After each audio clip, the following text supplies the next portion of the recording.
പറഞ്ഞ കക്ഷിയിൽ ഞാൻ ആദ്യം കാണുമ്പോ തന്നെ നമ്മുടെ ഒരു അനിയത്തിക്കുട്ടി നമ്മുടെ അടുത്ത് ഓടി. അന്ന് നമ്മള് കാണുമ്പോ വലിയ പരിചയമൊന്നുമില്ല, പക്ഷെ അപ്പോഴും ഇങ്ങനെ തന്നെ നമ്മുടെ അടുത്ത് വന്നിട്ട് ഭയങ്കര ക്ലോസ് ആയിട്ട് സംസാരിക്കും. അത് കഴിഞ്ഞിട്ട് ഞങ്ങള് പിന്നെ ഇതില് കണ്ടു തുടങ്ങി. ഞാൻ ഫസ്റ്റ് ഇപ്പൊ സജിൻ തന്നെ എനിക്കറിയില്ലായിരുന്നു. സജിൻ നമ്മുടെ എൻ്റെ അടുത്ത് ഉള്ള ആളാണ്, ഇന്ന ആളാണ്, ഇതൊന്നും എനിക്കറിയില്ല. വന്നതിന് ശേഷം ഞാൻ പരിചയപ്പെടണം.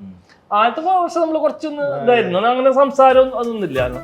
ഇവൻ എനിക്കറിയായിരുന്നു മുമ്പ് അറിയാം. രക്ഷനെ ഇതുപോലെ ഫസ്റ്റ്. അപ്പൊ രക്ഷനെ പക്ഷെ നമ്മള് ഈ വലിയ പണക്കാരന്റെ മോളിൽ നിന്നുള്ള ഒരു കാറ്റഗറിയിൽ അവിടെ ഇട്ടുണ്ട്. ഇത് പിന്നെ അപ്പുറത്തെ വീട്ടില് നമ്മുടെ സിനിമ ചെയ്തിട്ടുണ്ടെങ്കിലും ആരും ഇപ്പൊ നാട്ടിലൊക്കെ പോയിട്ടുണ്ടെങ്കിൽ പറയും ഇന്ന് തമിഴ് ചെയ്തു എന്ന് പറഞ്ഞാലും ആരും കണ്ടില്ലല്ലോ, അങ്ങനത്തെ ഒരു ഇതായിരുന്നു. അപ്പോൾ ഈ ഒരു പ്രൊജക്റ്റ് കൊണ്ട് എന്ന് പറയുന്നത് ഞാൻ എൻ്റെ മനസ്സിലൊരു ആഗ്രഹിച്ചൊരു കാര്യമാണ്, എല്ലാവരും അറിയണം, തിരിച്ചറിയണം. എൻ്റെ ഏറ്റവും വലിയ ഡ്രീമായിരുന്നു. കാരണം നമ്മൾ അഭിനയിക്കുന്നുണ്ട്, നമ്മൾ ഇഷ്ടപ്പെടുന്ന ഒരു ഇതാണ് ചെയ്തുകൊണ്ടിരിക്കുന്നത് അഭിനയം. അപ്പം അത് നമ്മുടെ ഇഷ്ടപ്പെട്ട ആൾക്കാരും അല്ലെങ്കിൽ നമ്മുടെ നാട്ടിലെ ആൾക്കാരെല്ലാവരും, നമ്മൾ അറിയുന്ന ആൾക്കാരല്ലാതെ അതിൻ്റെ അപ്പുറത്തെ ആൾക്കാർ നമ്മൾ തിരിച്ചറിഞ്ഞു, ഓക്കെ മോളെ നന്നായി ചെയ്തു, ഞങ്ങൾ കണ്ടു എന്ന് പറയുന്നത് ഏതൊരു ആക്ടറിൻ്റെ ഏറ്റവും വലിയ ഡ്രീമാണ്. അപ്പം അത് ഈ ഒരു സാന്ത്വനം കൊണ്ട് എനിക്ക് സാന്ത്വനം തന്നൊരു ഗിഫ്റ്റ് എന്ന് പറയുന്നത്.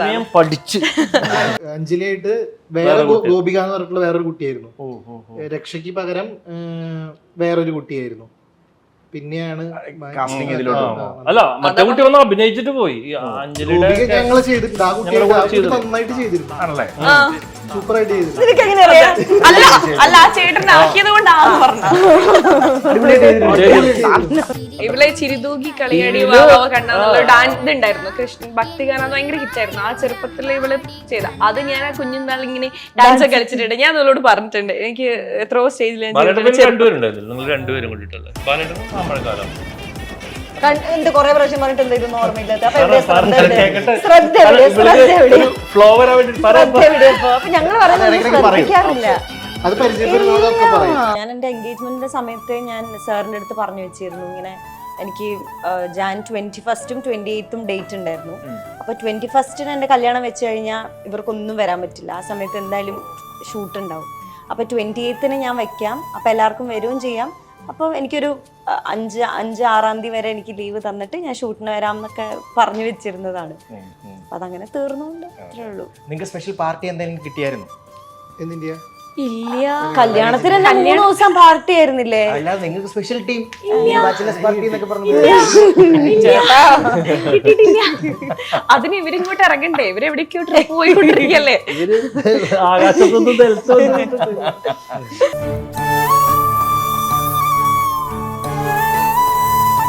അച്ചുവിന്റെ എന്തുകൊണ്ടാന്ന് അറിയാം അങ്ങനെ പറഞ്ഞ. അച്ചു അങ്ങനെ അല്ലായിരുന്നല്ലോ, എപ്പോഴും ബാലേട്ടൻ ദേവിയെടുത്തി എന്നൊക്കെ പറഞ്ഞ് ഇവരെടുത്തൊക്കെ അങ്ങനെയാണ്. പെട്ടെന്ന് ഒരു സമയത്ത് ഇങ്ങനൊരു ക്യാരക്ടർ ചേഞ്ച് വന്നപ്പം എല്ലാ ആൾക്കാരും അത് ഒരു ദേഷ്യം വരിക. ഇടയ്ക്കിടയ്ക്ക് ചേഞ്ച് ചെയ്യുന്ന ക്യാരക്ടറാണ് കുഴപ്പമില്ല, അതുകൊണ്ട് ആൾക്ക് കുറെ ഈ അറ്റാക്കൊക്കെ കിട്ടിയത്. പക്ഷെ അതുപോലെ തന്നെ നമുക്ക് ഒരുപാട് കാര്യങ്ങൾ ഈ ക്യാരക്ടർ ഉണ്ടായതുകൊണ്ട് തന്നെ എല്ലാം പരീക്ഷണമാണല്ലോ. നമ്മളിപ്പോൾ ചിരിക്കുന്ന കോമഡി പറയുന്നതായിട്ടും അല്ലെങ്കിൽ കരയുന്നതായിട്ടും എല്ലാം നമ്മൾ ശ്രമിച്ചുകൊണ്ടിരിക്കുകയാണല്ലോ അഭിനയിക്കാൻ വേണ്ടിയിട്ട്. അപ്പം അങ്ങനെ ഒരുപാട് ഷെയ്ഡ്സ് ചെയ്യാൻ പറ്റിയിട്ടുണ്ട്, ക്യാരക്ടർ എക്സ്പ്ലോർ ചെയ്യാൻ പറ്റിയിട്ടുണ്ട്. അങ്ങനെ ഇപ്പം നമ്മൾ സിനിമയാണെങ്കിലും സീരിയലാണെങ്കിലും ഒക്കെ ആ സെറ്റിൽ വരുമ്പോൾ ആദ്യം നമ്മൾ ആൾക്കാർ തമ്മിൽ ജെല്ലാകുന്ന ഒരു ടൈം ഉണ്ടാവുമല്ലോ, ഒരു ഹണിമൂൺ പീരീഡ് എന്നൊക്കെ പറഞ്ഞാൽ ആദ്യ ടൈമിൽ. അപ്പോൾ അന്നേരം ഉള്ള ക്യാരക്ടർ ആയിരിക്കണമെന്നില്ല. ഇത് വളരെ നിങ്ങൾ കമ്പനിയായി കുറച്ച് നാൾ കഴിയുമ്പം ഉൾട്ടായിരിക്കും. അപ്പോൾ നമ്മൾ ആദ്യമൊക്കെ വന്നപ്പോൾ നീക്ക് എന്തായിരുന്നു സജിനേട്ടാ, ഓക്കെ, അല്ലെങ്കിൽ അങ്ങനെ രാജീവേട്ടാ. പക്ഷെ ഇപ്പം നോക്കുമ്പോൾ ടോട്ടലി ഡിഫറെൻറ്റ്. അങ്ങനെ ഒരു ഡിഫറൻസ് നോക്കുവാണെങ്കിൽ നിങ്ങളുടെ ടീമിൻ്റെ ഇടയിൽ ഇപ്പം ഗോപിയെ പറ്റി പറയുകയാണെങ്കിൽ, ഗോപിക ശരിക്കും പറഞ്ഞു കഴിഞ്ഞാൽ ആദ്യം കാണുമ്പോൾ വലിയ രീതിയിൽ അങ്ങോട്ടങ്ങ് സംസാരിക്കുന്ന വ്യക്തി അങ്ങനെയൊന്നുമല്ല. പക്ഷെ ഒരു കംഫർട്ട് സോൺ എത്തിക്കഴിഞ്ഞാൽ അവിടെ കമ്പനി മാത്രമല്ല അതെ. അപ്പൊ അതിനെ പറ്റി ഒന്ന് പറയൂ, എങ്ങനെയായിരുന്നു നിങ്ങൾ ആദ്യം? ആദ്യം ഞാൻ ഈ പറഞ്ഞ കക്ഷിയിൽ ഞാൻ ആദ്യം കാണുമ്പോ തന്നെ നമ്മുടെ ഒരു അനിയത്തിക്കുട്ടി നമ്മുടെ അടുത്ത് ഓടി. അന്ന് നമ്മള് കാണുമ്പോ വലിയ പരിചയമൊന്നുമില്ല, പക്ഷെ അപ്പോഴും ഇങ്ങനെ തന്നെ നമ്മുടെ അടുത്ത് വന്നിട്ട് ഭയങ്കര ക്ലോസ് ആയിട്ട് സംസാരിക്കും. അത് കഴിഞ്ഞിട്ട് ഞങ്ങള് പിന്നെ ഇതില് കണ്ടു തുടങ്ങി. ഞാൻ ഫസ്റ്റ് ഇപ്പൊ സജിൻ തന്നെ എനിക്കറിയില്ലായിരുന്നു. സജിൻ നമ്മുടെ എൻ്റെ അടുത്ത് ഉള്ള ആളാണ്, ഇന്ന ആളാണ്, ഇതൊന്നും എനിക്കറിയില്ല. വന്നതിന് ശേഷം ഞാൻ പരിചയപ്പെടണം. ആദ്യത്തെ പ്രാവശ്യം നമ്മൾ കുറച്ചൊന്ന് ഇതായിരുന്നു, അങ്ങനെ സംസാരം അതൊന്നും ഇല്ലായിരുന്നു. ഇവൻ എനിക്കറിയായിരുന്നു മുമ്പ് അറിയാം. രക്ഷനെ ഇതുപോലെ ഫസ്റ്റ്. അപ്പൊ രക്ഷനെ പക്ഷെ നമ്മള് ഈ വലിയ പണക്കാരന്റെ മോളിൽ നിന്നുള്ള ഒരു കാറ്റഗറിയിൽ അവിടെ ഇട്ടുണ്ട്. ഇത് പിന്നെ അപ്പുറത്തെ വീട്ടില് നമ്മുടെ പിന്നെ അറിയുകയും ചെയ്യാം. അങ്ങനെ ഒരു കമ്പനി ഉണ്ട്. ഗിരീഷിനെയും അറിയാം, അത്രേ ഉള്ളൂ. പക്ഷെ അതിനൊക്കെ പിന്നെ സമയം കിട്ടിയിട്ട ഞങ്ങൾക്ക്. ഈ ഒറ്റടിക്ക് ഞങ്ങൾ ഒരുമിച്ചല്ല, പതുക്കെയാണ് ഒരുമിച്ച് വന്നത്. അതായത് ഇവിടെ കല്യാണം കഴിഞ്ഞ് ഇങ്ങോട്ട് വരുന്നതും രക്ഷ പോലെ കല്യാണം കഴിഞ്ഞ് വരുന്നതും അതിനു മുമ്പേ ഞങ്ങള് കമ്പനിയായി.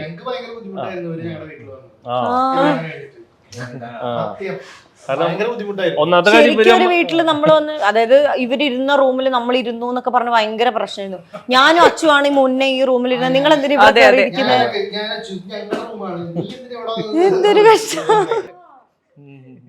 രക്ഷയ്ക്ക് ശരിക്കും ഈ ഒരു 3-3.5 വർഷം കൊണ്ട് വന്നുള്ളൊരു മാറ്റം. കാരണം ഇതിനു മുമ്പും സിനിമകൾ ചെയ്തിട്ടുണ്ട്, അതർ ലാംഗ്വേജ് മൂവീസ് ഒക്കെ ചെയ്തിട്ടുണ്ട്. ശരിക്കും ഇതിൽ വന്നു കഴിഞ്ഞപ്പോൾ ഉള്ളൊരു മാറ്റങ്ങൾ എന്തൊക്കെയാണ് ആസ് എ പേഴ്സൺ, അല്ലെങ്കിൽ വെളിയിറങ്ങുമ്പോഴാണെങ്കിലും മൊത്തത്തിൽ? എക്സ്പീരിയൻസ് ഉള്ളവരാണ് തീർച്ചയായിട്ടും, അത് പറയുകയാണ്. ഞാൻ എന്താ വെച്ചാല് സിനിമ ചെയ്തിട്ടുണ്ടെങ്കിലും ആരും ഇപ്പൊ നാട്ടിലൊക്കെ പോയിട്ടുണ്ടെങ്കിൽ പറയും ഇന്ന് തമിഴ് ചെയ്തു എന്ന് പറഞ്ഞാലും ആരും കണ്ടില്ലല്ലോ, അങ്ങനത്തെ ഒരു ഇതായിരുന്നു.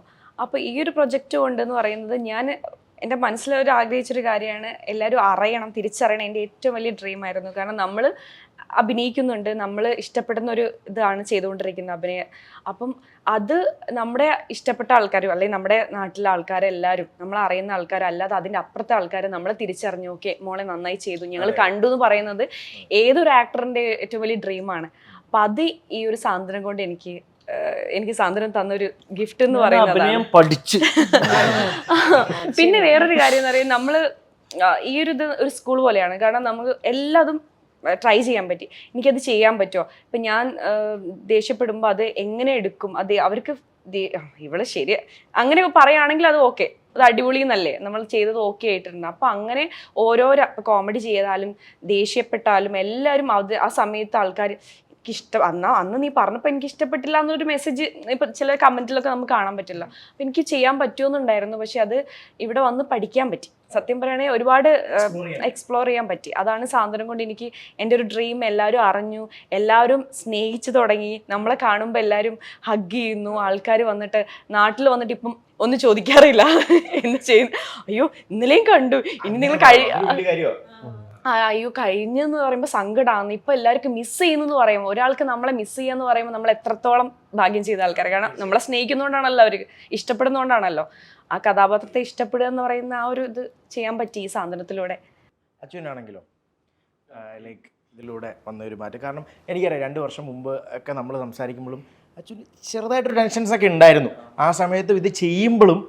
പക്ഷേ ഇപ്പം നോക്കുമ്പം ഇവൻ റീൽസിലാണെങ്കിലും മോനിഷയുടെ കൂടെ ചെയ്യുന്നതാണെങ്കിലും ഓരോ ആക്ട് പരിപാടികൾ, സോ അത് വളരെ. പിന്നെ നിങ്ങൾ ഒരുമിച്ച് ചെയ്ത ഇതും റിലീസായി, അതിൻ്റെ ഇൻ്റർവ്യൂ നമ്മൾ ചെയ്ത് ഷോർട്ട് ഫിലിം. അപ്പോൾ അതൊക്കെ വെച്ച് നോക്കുമ്പം ഹൗ ഡു ഫീൽ? അല്ല, അത് ഈ പറഞ്ഞ കണക്ക് ഒരുപാട് ആത്മവിശ്വാസം ഭയങ്കരമായിട്ട് കൂടിയിട്ടുണ്ട്. എനിക്ക് ചെയ്യാൻ പറ്റുമെന്നുള്ള ഡൗട്ട് ഉണ്ടായിരുന്ന കാര്യങ്ങളാണ്. ചെയ്യാൻ ആഗ്രഹമുണ്ട്. ഇപ്പോൾ അഭിനയിക്കും എന്ന് പറയുമ്പോൾ നമ്മൾ ക്യാമറയുടെ പിറകിൽ അസിസ്റ്റന്റ് ഡയറക്ടറായിട്ട് വർക്ക് ചെയ്യുന്ന പോലെ അല്ലല്ലോ, ക്യാമറയുടെ മുമ്പിൽ നിന്ന് അഭിനയിക്കുക എന്ന് പറഞ്ഞാൽ ഞാനിത് 2 എക്സ്പീരിയൻസ് ചെയ്തിട്ടുണ്ട്. അപ്പോൾ ഇതിൽ ഞാൻ ഈ അസിസ്റ്റന്റ് ഡയറക്ടറായിട്ട് നിൽക്കുമ്പോൾ ക്യാമറയുടെ പിറകെ നിന്നിട്ട് നമ്മൾ അയ്യോ നമുക്ക് പറ്റുമോ എന്നുള്ളൊരു ഓപ്ഷനൊക്കെ ഇങ്ങനെ മനസ്സിൽ തോന്നുമായിരുന്നു, വിഷമമൊക്കെ. പക്ഷെ അതിനൊക്കെ നമുക്ക്, അതായത് ട്രൈ ചെയ്ത് കഴിഞ്ഞാൽ നമുക്ക് ചെയ്യാൻ പറ്റും എന്ന് എനിക്ക് മനസ്സിലായി. അത് തന്നെയാണ് ഒരു വലിയൊരു ആത്മവിശ്വാസം തന്നൊരു വർക്കാണ്, അല്ലെങ്കിൽ ഒരുപാട് പേര് തിരിച്ചറിഞ്ഞ വർക്കാണ്. ശരിക്കും ഒരു ലൈഫിൽ ഒരു പേര് ഉണ്ടാക്കി തന്നൊരു വർക്കാണ് സാന്ത്വനം. ഒരു ബ്രാൻഡ് പരിപാടി എന്ന് പറയാം. തീർച്ചയായിട്ടും ഇത് തുടങ്ങുന്ന ടൈമിൽ രാജീവനൊക്കെ അറിയാലോ, കതിർമുല്ല ആ ഒരു എൻ്റെ തമിഴ് വേർഷനൊക്കെ തീർച്ചയായിട്ടും അറിയാം. പക്ഷേ ശിവാഞ്ജലി എന്ന് പറയുമ്പോൾ ഇത്രയധികം ഒരു വാവ് കോംബോ ആകുമെന്ന് തുടക്കത്തിൽ ഇവർക്ക് അത്ര ഉണ്ടായിട്ടാവില്ല. കാരണം ഞങ്ങൾ എന്താ വെച്ചാലേ രാജീവൻ അറിയായിരുന്നല്ലോ. അല്ല, ഇപ്പൊ രഞ്ജിത്തേട്ടൻ തന്നെ ഒരു വാനമ്പാടി എന്ന് പറഞ്ഞ സീരിയൽ തമിഴ് ചെയ്തിരുന്നു. അതിൽ ഞാനും ജിപ്പി തന്നെയായിരുന്നു അത് ചെയ്തിരുന്നു.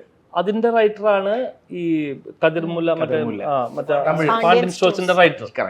അപ്പൊ അവിടെ കതിർമുല്ല എന്നുള്ള സംഭവം ഭയങ്കരമാണ്. അപ്പൊ ഞങ്ങള് പ്രോഗ്രാമിനൊക്കെ പോകുമ്പോ കതിർ ഒരു മാതിരി വരും, അവൻ നല്ല ഡാൻസറൊക്കെയാണ്.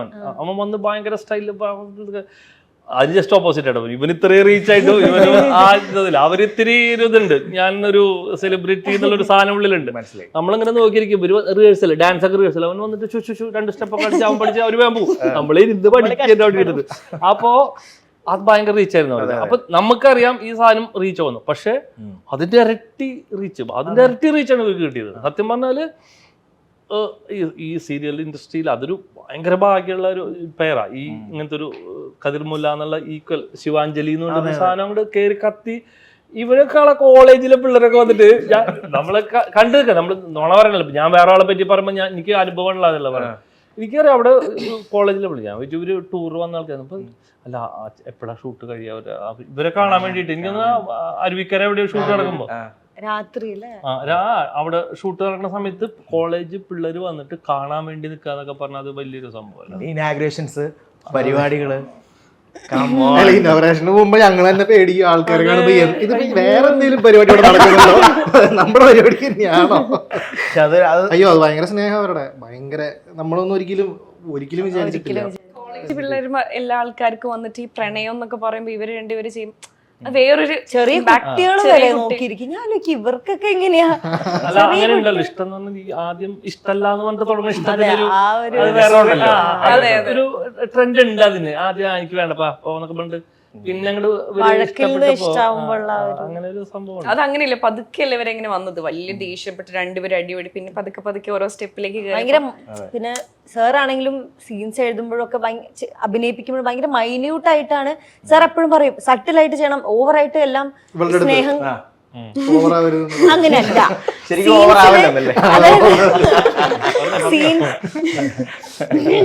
സീൻസില് അതായത്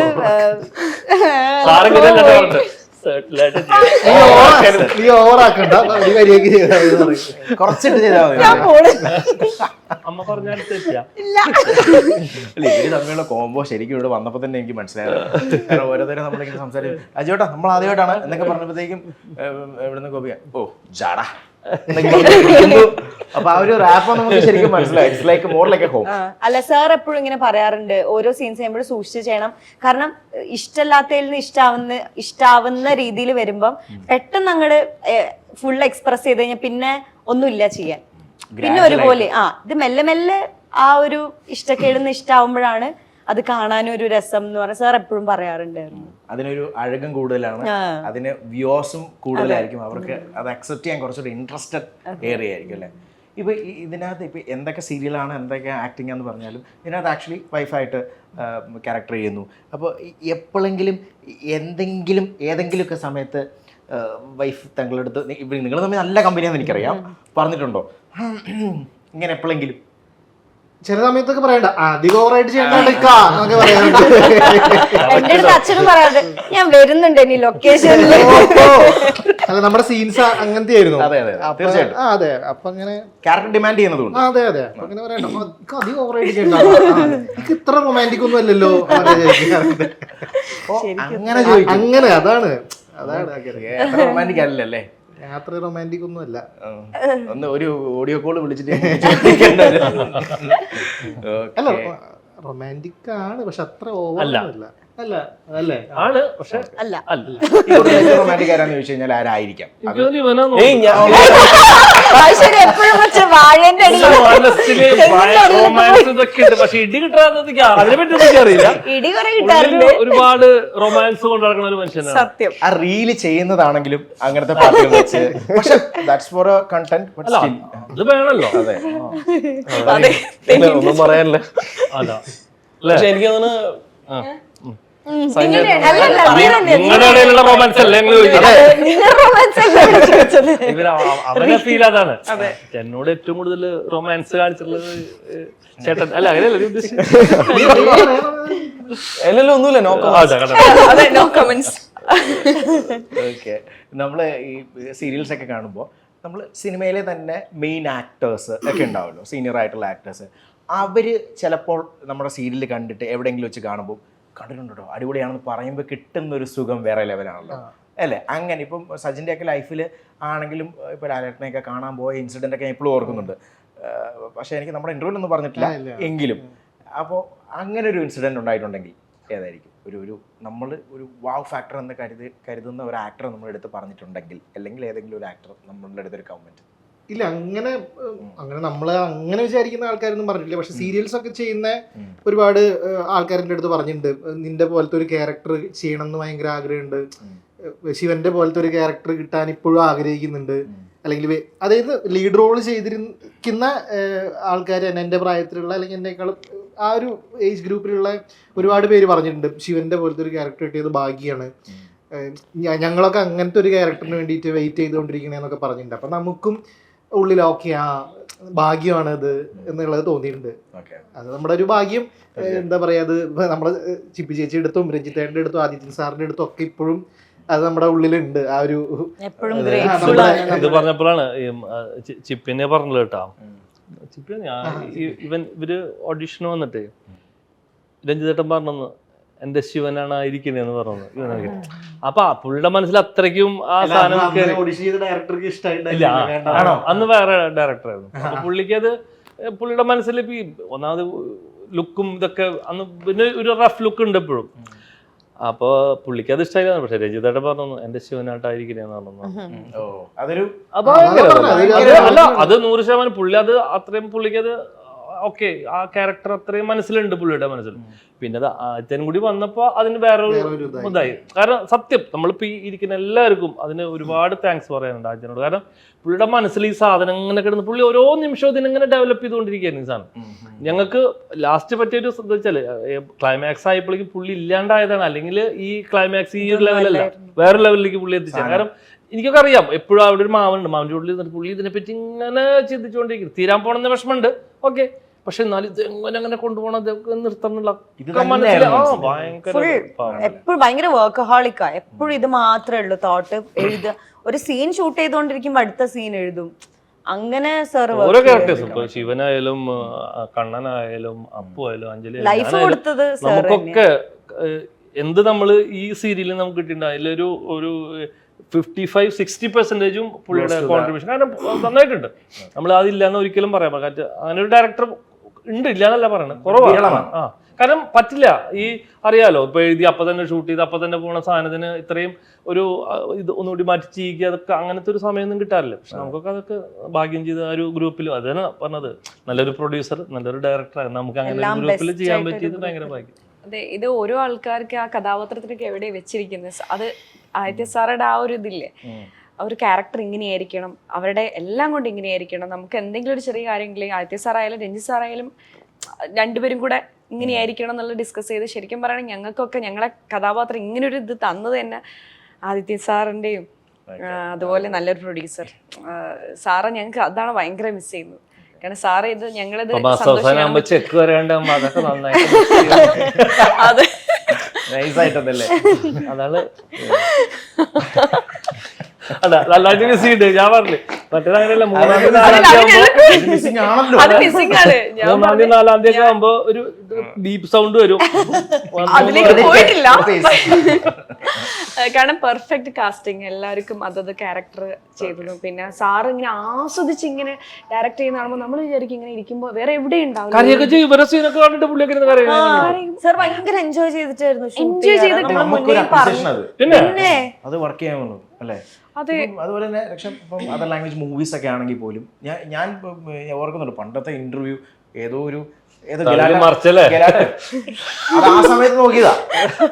ഇന്റർവ്യൂ ഒന്നും പറയണ്ട, ഞാൻ പറയാതെ ഏത് സിനിമ എന്തോ പാണ്ഡ്യയുടെ ഗലാട്ടയോ തൊപ്പി പാണ്ഡ്യയുടെ കൊറേ ഉണ്ടെന്നൊന്നുമില്ല. ഒന്നോ രണ്ടോ അതല്ല ഞാൻ ചോദിച്ചത്. ഈ ഒരു പേരാണ് പാണ്ഡ്യയുടെ ഗലാട്ട താങ്കള് 7 വർഷം മുമ്പല്ലേ? 8 വർഷം എത്ര 4-ാം ക്ലാസ്സിൽ ഞാൻ വർഷം നോക്കിയിട്ടില്ല. 5-ാം ക്ലാസ്സിലാ ബാലഭരേട്ടാണ് അല്ലല്ല വലിയ കുട്ടി. ഏത് വർഷം സെർച്ച് ചെയ്യേണ്ടി വരും. രാജീവേട്ടൻ ഇതുകൊണ്ടാണ് ഞങ്ങൾ ഇന്റർനാഷണൽ കൊണ്ടുവരാത്തത്. ബാലതാരാണെന്ന് പറയാൻ പറ്റില്ല. വലിയ കുട്ടി 8 വർഷം. അല്ല ഞാൻ അതിലെ ഹീറോയിനെ അതല്ല ഞാൻ ഏത് വർഷം എനിക്ക് ഓർമ്മയില്ല, അതുകൊണ്ടാ. അത് മാത്രല്ല മലയാള സിനിമയിലും ഉണ്ടല്ലോ. അത് ഏതിലാ ഞാൻ സ്പോട്ട് ചെയ്യുന്നറിയോ? അത് ലോലിപോപ്പിലല്ലേ? ലോലിപോപ്പില് ഫ്രണ്ട് ആയിട്ടാണ് അത്. ഞാൻ എനിക്കൊന്ന് 8th പഠിക്കുമ്പോ 9th പഠിക്കുമ്പോ ചെയ്തതാണ്. അതില് പ്രത്യേകമായിട്ട് കോമ്പിനേഷൻ ഉണ്ടല്ലോ ഇരിക്കുന്ന. അതില് പിന്നെ ചാക്കോച്ചൻ ഇവരെല്ലാരും കൂടെ നിൽക്കുമ്പോ പോയിട്ട് ഡയലോഗ് പറ. അപ്പൊ എനിക്കായിരുന്നു ഡയലോഗ് ഉള്ളത്, ഫസ്റ്റ് ഡയലോഗ് ദിശ എന്ന ക്യാരക്ടർ. അപ്പൊ അതൊരു ഓർമ്മ. കാരണം ആ സമയത്തൊക്കെ ഇവരെ കൂടെ ഒക്കെ ചെയ്യാൻ പറ്റുന്ന, അല്ലെങ്കിൽ ഒരു ചെറിയൊരു ക്യാരക്ടറാണത്, എന്നാലും ഇത്രയും വലിയ ക്രൂവിന്റെ കൂടെ അതൊരു ഭയങ്കര സന്തോഷം. അതിലൊന്നാമത്തെ എനിക്ക് അന്ന് ഹൈറ്റും ഒക്കെ ഉണ്ടായത് കൊണ്ട് അങ്ങനെ കിട്ടി. അല്ലെങ്കിൽ ആ ഒരു ഞാൻ പഠിക്കുന്ന സമയത്തായിരുന്നു, ആ സമയത്ത് അവരുടെ ഫ്രണ്ടായിട്ട് അങ്ങനെ പൃഥ്വിരാജിന് എത്ര ആയിട്ടുണ്ടായിരുന്നില്ല. എനിക്കത് ഹൈറ്റ് ഉണ്ടായിരുന്നു. ഇതുകൊണ്ടാണ് ഞങ്ങൾ ഈ ചേട്ടനെ കൊണ്ടുവരുന്നത്. കുഞ്ചാക്കോവര് പൃഥ്വിരാജിനായിട്ട് അങ്ങനെയല്ല ഉദ്ദേശിച്ചത്. കാരണം അതിൽ കിട്ടി. അതാണ് അന്ന് ഞാൻ സ്കൂൾ പഠിച്ചുകൊണ്ടിരിക്കുകയല്ലേ, അപ്പൊ ശരിക്കും ഫ്രണ്ട്സ് എന്നൊക്കെ പറയുമ്പോ കുറച്ചുകൂടി മെച്യൂർഡ് ആയിട്ട് തോന്നണല്ലോ. അപ്പൊ ഞാൻ പറയാ എനിക്ക് ആ ഒരു സമയത്ത് ഫ്രണ്ട് ആക്കാൻ, നമുക്ക് രൂപം കൊണ്ട് ഇവരെ ഫ്രണ്ട്സ് ആയിട്ട് കാണണ്ടേ, മനസ്സിലാക്കാം കോളേജില. അങ്ങനെ തോന്നിയത് കൊണ്ട് ചിലപ്പോ എനിക്ക് അതിന് അവർക്ക് അനുസരിച്ച് ഇങ്ങനെ നിൽക്കാം. ഹൈറ്റ് നല്ല ഉദ്ദേശിച്ചു, ആ ഒരു ഫീൽ മെച്യൂരിറ്റി തോന്നിയത് കൊണ്ടാണ്. ഓ ഇതാണ് ഈ ചേട്ടനിടയില്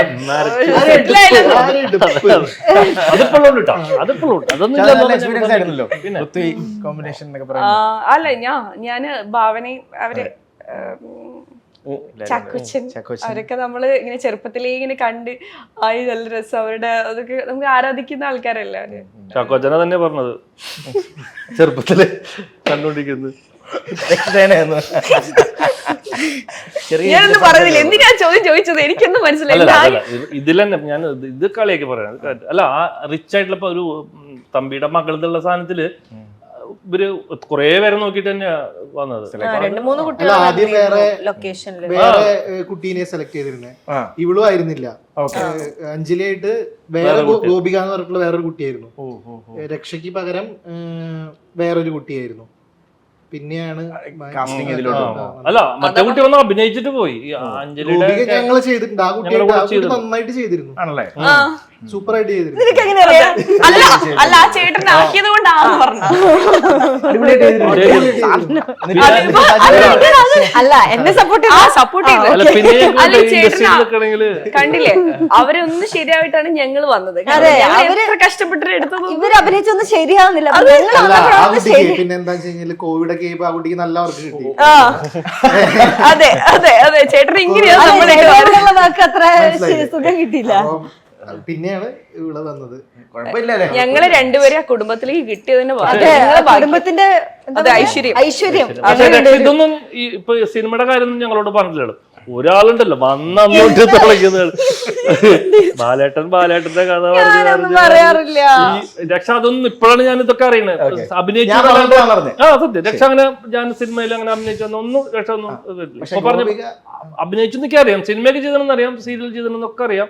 പക്ഷെ ഇങ്ങനെ ഇത് ഒരു രക്ഷ അവൾ എന്റെ അടുത്ത് പറഞ്ഞിട്ടില്ലല്ലോ, ചേട്ടന്റെ അടുത്ത് പറഞ്ഞിട്ടുണ്ടോ? സീഡി കൊടുത്തില്ല ബാലേട്ടന്റെ. അങ്ങനെയൊന്നും ഞാൻ പറഞ്ഞിട്ടില്ല. ഇവരാണ് ഇങ്ങനെ എന്നെ കളിയാക്കിക്കൊണ്ടിരിക്കുക. ശിവം അല്ലേ, ഇവളെ ചിരിതൂകി കളിയടി കണ്ടെന്നുള്ള ഡാൻസ് ഉണ്ടായിരുന്നു, കൃഷ്ണൻ ഭക്തിഗാനം ഭയങ്കര ഹിറ്റായിരുന്നു. ആ ചെറുപ്പത്തിൽ ഇവള് ചെയ്ത അത് ഞാൻ ആ കുഞ്ഞുനാൾ ഇങ്ങനെ ഡാൻസ് ഒക്കെ കളിച്ചിട്ടുണ്ട്. ഞാൻ അവളോട് പറഞ്ഞിട്ടുണ്ട്, എനിക്ക് എത്രയോ സ്റ്റേജിൽ നിങ്ങൾ രണ്ടുപേരും കൊണ്ടിട്ടല്ലേ ബാലേട്ടനും മാമ്പഴക്കാലം എന്താ കൊറേ പ്രാവശ്യം പറഞ്ഞിട്ട് എന്താ ഇതൊന്നും ഓർമ്മയില്ലാത്ത. അപ്പൊ ഞങ്ങള് പറയുന്നത് ശ്രദ്ധിക്കാറില്ല. അത് പരിചയപ്പെടുന്നതൊക്കെ പറയും. ഇല്ല ഞാൻ മറ്റേ ബാലേട്ടൻ ശിവം പിന്നെ ഇത് എന്നൊക്കെ പറഞ്ഞിട്ട് അതിലൊക്കെ ഒന്നുമില്ല, ഞാൻ അഭിനയിച്ചിട്ടേ. എന്റെ പേര് ബാലേട്ടൻ എന്നാണ് ഇതില്. അയ്യോ ആ സിനിമയില്ല എന്റെ പേരെ വിളിച്ചതെന്ന് പറയാം. ഞാനാണ് മോളായിട്ട് അഭിനയിച്ചത്. അയ്യോ തീർന്നോ?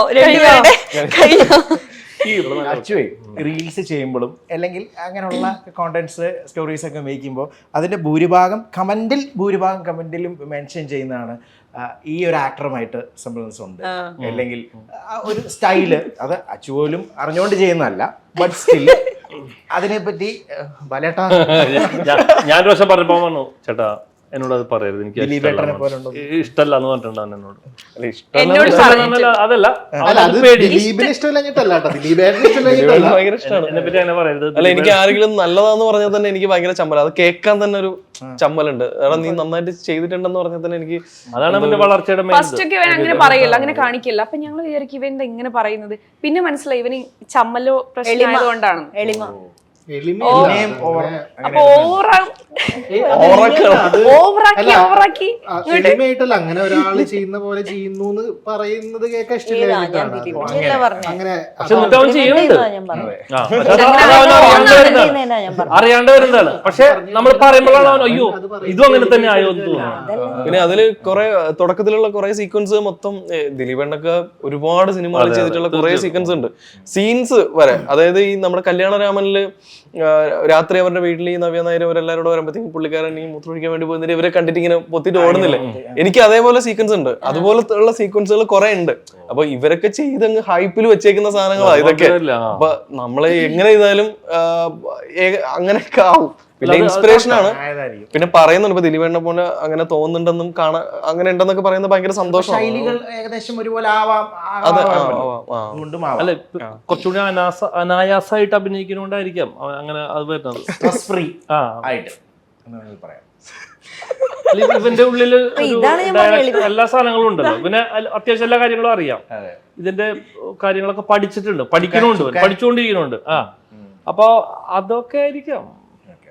ഇപ്പൊ ഇത് സീരിയലിൽ നിന്നല്ലോ, തീർച്ചയായിട്ടും നിന്ന് പറയുമ്പോൾ തീർച്ചയായിട്ടും വിഷമം. അപ്പൊ പക്ഷെ ആ ടൈമിലാണല്ലോ മാരേജും വന്നത്. അപ്പൊ ഞാൻ ആലോചിക്കുന്നുണ്ട്, അപ്പം ഈ സീരിയൽ നിന്നില്ല എങ്കിൽ അപ്പൊ മാരേജിന്റെ ടൈം വരുവാണെങ്കിലും ചിലപ്പോൾ ആ സ്കെഡ്യൂള് അത് മാനേജ് ചെയ്യാൻ പാടായിരുന്നായിരിക്കുമോ, അല്ലെങ്കിൽ അങ്ങനെ? ഇല്ല, ഞാൻ എൻ്റെ എൻഗേജ്മെന്റിന്റെ സമയത്ത് ഞാൻ സാറിന്റെ അടുത്ത് പറഞ്ഞു വെച്ചിരുന്നു ഇങ്ങനെ എനിക്ക് ജാൻ 21st 28th ഡേറ്റ് ഉണ്ടായിരുന്നു.